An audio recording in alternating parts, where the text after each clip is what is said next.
Hi, I'm Imani, and Rabbi Ariana asked me to do a little bit of a meditation on something that I felt like I needed to hear right now, which is that while grief is so heavy and heartbreaking, it eventually, in the great long run, expands our capacity for joy. And I mostly have been thinking about this because I have found myself in between different extremes during this pandemic. There's obviously the very, very difficult, deep grief moments. And also for me, there's this moment of forced positivity or dissociation that makes it seem like, well, if I start grieving, then I'll never stop. So why don't I just wait until all of this is over to grieve? And that's worked for me until it doesn't, right? So right now I've been filled with grief over little things like my student workers that I worked with at the university where I work not getting to come back to school. I'm grieving the loss of a friend who I lost 2 years ago, friends that I've lost many years ago. I'm grieving who I once was, the things I used to do. And I feel like what I've learned is that when I cut myself off from those grieving processes, I also numb myself out from the actual sweetness of life. And I've started to think of grief a little bit like salt. So I've been reading a lot of Salt, Fat, Acid, Heat, listening to Simi Nosrat in every way.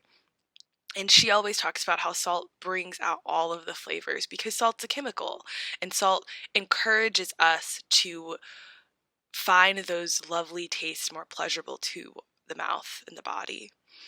And while I was thinking about that, I realized that when I don't grieve, like I was saying, I can't actually accept so much of the sweetness that I actually care about. And it has caused me during this time to live with a little bit of what I call a grief politic. So it's means that I'm trying to live as if I am not done with this process of feeling. And in this time of learning to live with a grief politic, I actually have picked up a book that I had on grief and grieving. You can't see it because it's backwards. And this was written by Elizabeth Kubler-Ross and David Kessler, who both did work on death and dying. And then after Elizabeth Kubler-Ross's death, David Kessler took on her research. And in this book, they say, why grieve? For two reasons. First, those who grieve well live well. Second, and most important, grief is the healing process of the heart, soul, and mind. It is the path that returns us to wholeness. It shouldn't be a matter of if you will grieve. The question is when you will grieve. And until we do, we suffer from the effects of that unfinished business.